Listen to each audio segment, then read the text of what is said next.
You are about to see something that might change the way you look at your grocery cart forever. Right now, sitting on store shelves in every city in this country, there are snack brands that millions of Americans buy every single week. Products they grew up eating, products they feed their children, products they grab without a second thought. And hidden inside those bright, cheerful packages are ingredients that have been banned, restricted, or slapped with mandatory warning labels in dozens of countries across the world. We are talking about artificial dyes linked to behavioral problems in children, synthetic preservatives that government agencies in Europe, Japan, and the UK will not allow anywhere near food, emulsifiers tied to gut damage, and marketing claims so misleading that federal courts have ruled consumers were deceived.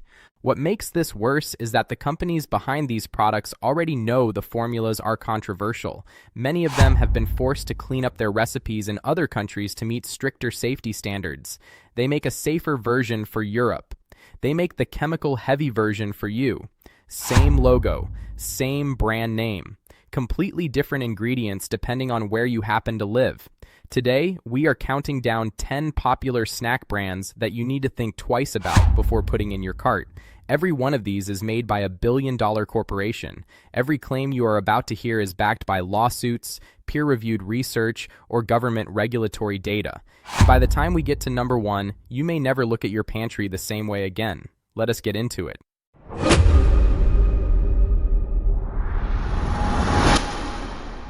They look harmless. They have been at every school bake sale and every childhood birthday party for decades. Rice Krispies treats are made by Kellanova, now owned by Mars Incorporated after a $36 billion acquisition, one of the largest and most powerful food companies on Earth. And the problem here is not one ingredient, it is the combination. Rice Krispies treats contain high fructose corn syrup, which has been the subject of decades of research linking it to obesity, insulin resistance, and metabolic disruption. They also contain TBHQ, tertiary butyl hydroquinone, a synthetic preservative that Whole Foods Market has outright banned from every product it sells. Animal studies have linked TBHQ to liver enlargement and potential neurotoxic effects at elevated doses. Then there are the artificial dyes. Depending on the variety, you may be getting yellow number 5 and yellow number 6. The same dyes that require mandatory warning labels across the European Union. Labels that state these dyes may have an adverse effect on activity and attention in children. And here's the part that should give you pause. In 2024, a class action lawsuit was filed against Kellanova, alleging that their packaging misrepresented the nutritional profile of the product by prominently displaying health-adjacent messaging, while the ingredient list told a very different story. Kellanova denied wrongdoing, but the pattern is consistent: big claims on the front, controversial ingredients on the back.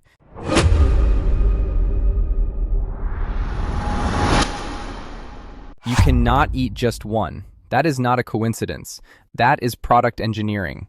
Pringles are made by Kellogg's, also now under the Kellanova and Mars umbrella, and they occupy a strange legal gray area that says a lot about what is actually in them.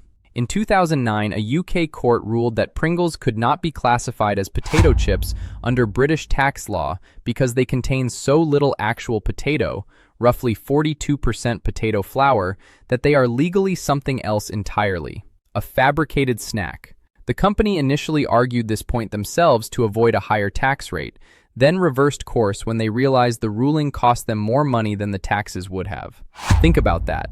The manufacturer's own legal argument was that Pringles are not really potato chips. Beyond the identity crisis, Pringles contain monosodium glutamate, which enhances flavor in a way that researchers have studied for decades in connection with overconsumption.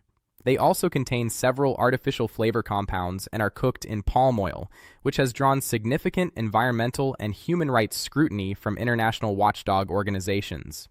In some Pringles flavors sold in the United States, artificial dyes including red 40 and yellow 6 are present. Those same dyes required warning labels in Europe, and shrinkflation has arrived. According to consumer tracking data, Pringles cans have been downsized from 150 grams to 130 grams in multiple product lines in recent years, with no corresponding reduction in price. You are paying more per chip for a product a British court once said barely qualifies as a chip.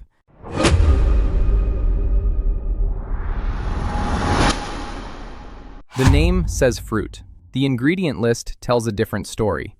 Fruit roll-ups are made by General Mills, a company with annual revenue exceeding $19 billion, and the product that generations of American children have been handed as a fruit snack contains no meaningful whole fruit whatsoever. The primary sweeteners are corn syrup and sugar. The fruit content is pear puree concentrate, a highly processed derivative that bears little resemblance to eating an actual piece of fruit. Then there are the dyes. Depending on the flavor, fruit roll-ups can contain red 40, yellow 5, yellow 6, and blue 1.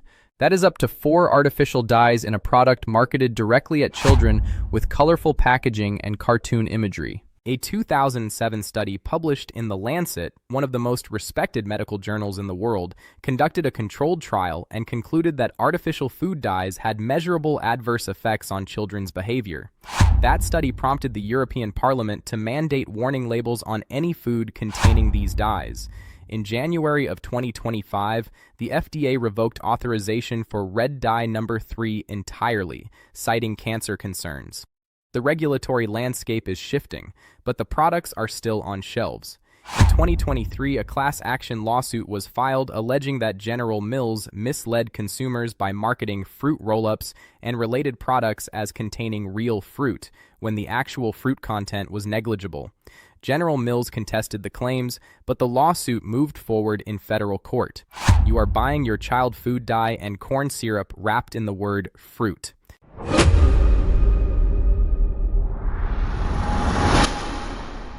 The original, the classic, the one that started it all. Lay's are made by Frito-Lay, a division of PepsiCo, a company that generates over $91 billion in annual revenue. And in a perfect world, a potato chip would be simple. Potato, oil, salt. That is it. Lay's flavored varieties are not that. Depending on which Lay's product you pick up, the ingredient list can include yellow 5, yellow 6, monosodium glutamate, dextrose, and a range of natural and artificial flavor compounds that are not further specified on the label. The flavored lines, sour cream and onion, barbecue, cheddar and sour cream, often contain more additives than actual seasoning. In 2024, PepsiCo was named in a class action lawsuit in California, alleging that the company's no artificial flavors marketing on select Lay's products was deceptive because citric acid, which the FDA recognizes as a preservative in certain applications, was present in the ingredient list. The case followed a familiar pattern: clean claims on the front, complicated reality on the back. Shrinkflation has also hit Lay's hard. According to a Senate investigation led by Senator Bob Casey, Lay's bags shrank in net weight while prices increased, contributing to a cost per ounce increase of more than 20% over a 4-year period. PepsiCo's own earnings reports acknowledged volume declines as consumers pushed back against the pricing strategy, and PepsiCo has already been hit with a $36 million fine in Turkey for anti-competitive behavior related to pressuring retailers to limit shelf space for competing brands. An FTC investigation has also examined whether PepsiCo's pricing practices disadvantage small convenience store owners compared to large retail chains.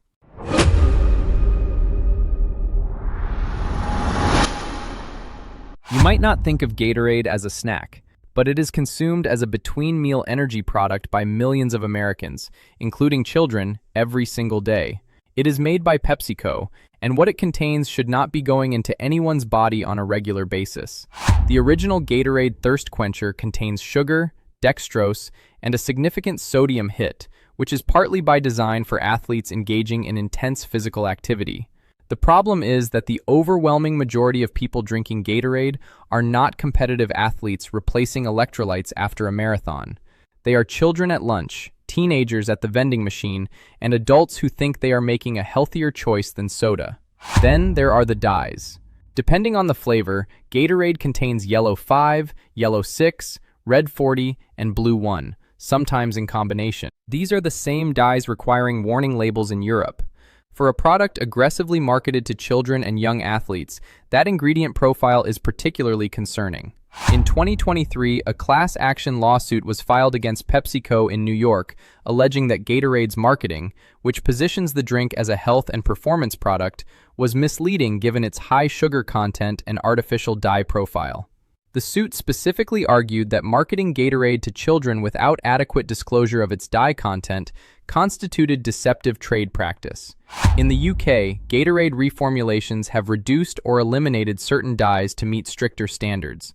In America, the same product sold at the same checkout counter contains a different formula. Once again, cleaner version for Europe, cheaper version for you.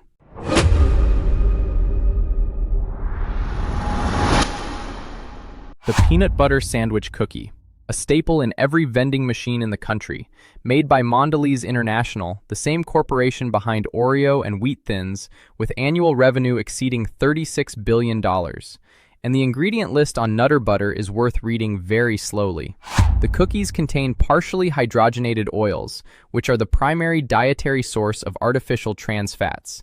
The FDA moved to eliminate partially hydrogenated oils from the food supply precisely because trans fats have been so thoroughly linked to heart disease and cardiovascular risk.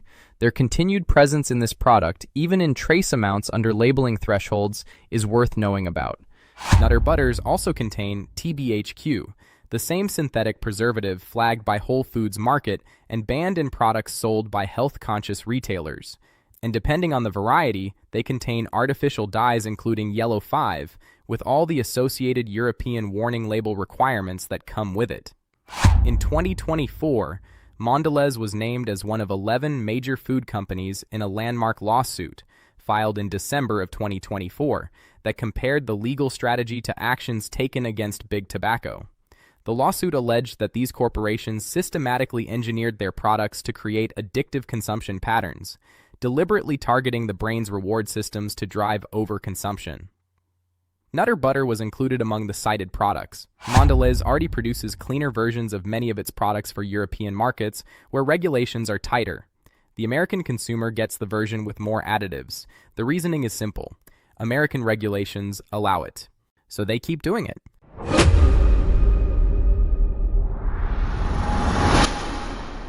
Americans buy over 1 billion Hot Pockets every year. 1 billion. They are made by Nestlé, a Swiss multinational with annual revenue exceeding $90 billion, one of the largest food companies on the planet. And Hot Pockets are a case study in what happens when a product is engineered around shelf stability and addictive palatability rather than nutrition. The ingredient list on a standard Hot Pocket runs to more than 50 individual components.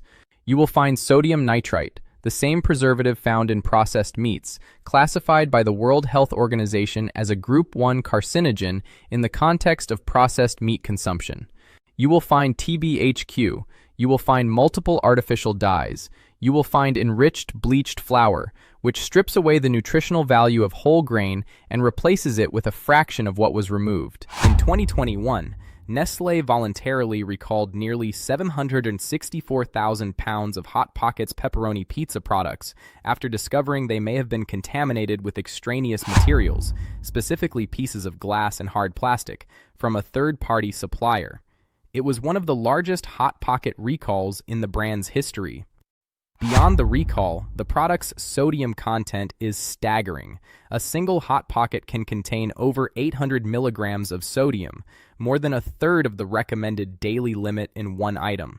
The combination of high sodium, synthetic preservatives, artificial dyes, and a 50-ingredient list for what is essentially bread and filling is a portrait of modern, ultra-processed food at its most extreme.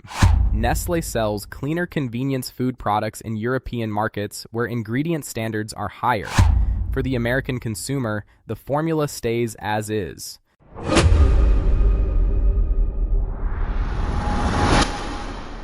They are the #1 selling soft candy in the United States. They are made by Mondelez International, the third time that same corporation appears on this list. And they are one of the most aggressively dye-heavy products in the entire candy aisle. A single serving of Sour Patch Kids contains red 40, yellow 6, and yellow 5, all three of the dyes that require mandatory warning labels in the European Union. The warning label reads, "May have an adverse effect on activity and attention in children." The EU did not put that label on food for no reason. It came directly from the research published in The Lancet showing measurable behavioral effects in children. In the United States, that same product, sold in larger quantities, in more colors, in more flavors, has no warning label. It has a cartoon mascot. Beyond the dyes, Sour Patch Kids contain tartaric acid and citric acid, which have been documented to cause erosion of tooth enamel, particularly in children. The sour coating is essentially a direct delivery mechanism for acid onto teeth. In 2024, a class action lawsuit was filed in Illinois against Mondelez, alleging that the company's marketing of Sour Patch Kids to children, given the artificial dye content and its known association with behavioral effects, constituted an unfair and deceptive practice under state consumer protection law. Mondelez has reformulated Sour Patch Kids for some European markets using natural colorings instead of synthetic dyes. For American shelves, red 40, yellow 6, yellow 5, still there, still no warning.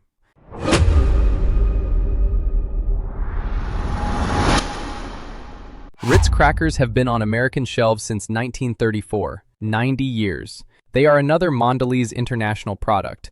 That is 4 appearances on this list for one corporation, and they are so ubiquitous that most people never stop to question what is inside them. Here is what is inside them. Ritz crackers contain enriched flour, high fructose corn syrup, and partially hydrogenated oils.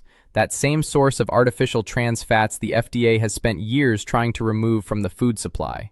They also contain TBHQ, and depending on the variety, they contain soybean oil that, according to USDA data, is derived from genetically modified soybeans 94% of the time in the United States. In December of 2024, Mondelez was named in the sweeping 11-company lawsuit comparing food industry practices to big tobacco. Ritz was specifically cited among the products allegedly engineered to promote addictive consumption patterns. In 2019, Ritz crackers were the subject of a voluntary recall in Canada and the United States after the discovery that whey powder used in some varieties may have contained salmonella.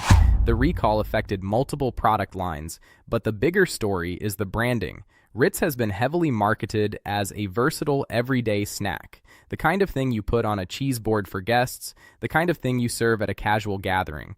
The marketing creates an association with wholesome simplicity. The ingredient list tells you something different. In the UK, Ritz crackers are sold with a reformulated recipe that limits certain additives to comply with stricter local standards. In America, you get the version with the fuller additive profile. Same iconic red box. Different contents.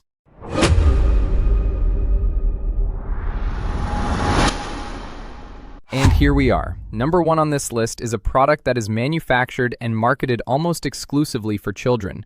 Kool-Aid Jammers, those brightly colored juice pouches that show up in school lunches, at birthday parties, at sports practices, and on grocery store shelves at children's eye level, are made by the Kraft Heinz Company, one of the largest food and beverage companies in North America, with annual revenue exceeding $26 billion. And the reason this product earns the top spot on this list is not just what is in it. It is the deliberate, calculated targeting of children with some of the most controversial ingredients in the modern food supply. Start with the dyes. A single Kool-Aid Jammers pouch can contain red 40, blue 1, and yellow 5. Sometimes all 3 in one pouch, depending on the flavor. These are the dyes that the European Parliament required warning labels for after the Lancet study demonstrated adverse behavioral effects in children.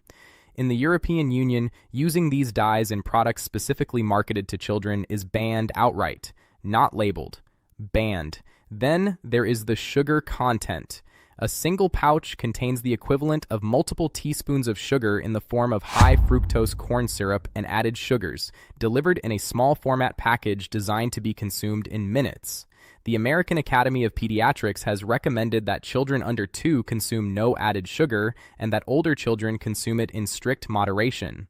Then there is the marketing. The packaging uses bold primary colors, cartoon imagery, and child-focused branding.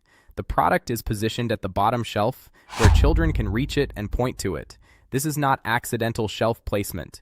Retailers and manufacturers negotiate shelf positioning. This is strategy. In 2023, a class action lawsuit was filed against Kraft Heinz in California, alleging that Kool-Aid products misled consumers with the word juice and fruit in their marketing despite containing negligible real fruit content and high levels of added sugar and artificial dyes. The complaint argued this constituted false advertising under California's consumer protection laws. In countries across Europe, Kraft Heinz produces child-targeted beverages using natural colorings derived from plant sources: beet juice for red, turmeric for yellow, spirulina for blue. These natural colorings exist. They are available. They are used by this same corporation in other markets. In America, children get the synthetic version because it is cheaper and because American regulators have historically allowed it. When the FDA revoked authorization for red dye number 3 in January of 2025, the agency acknowledged that the regulatory framework around artificial food dyes in this country has lagged significantly behind the rest of the developed world. Red number 3 had been linked to cancer in animal studies for decades. It took until 2025 to act. Red 40, Yellow 5, and Yellow 6, still authorized, still in children's products, still no warning label. Kraft Heinz knows how to make a clean product. They choose not to for the American market because clean ingredients cost more, and as long as the regulations permit the synthetic version, the profit margin wins. That is number 1.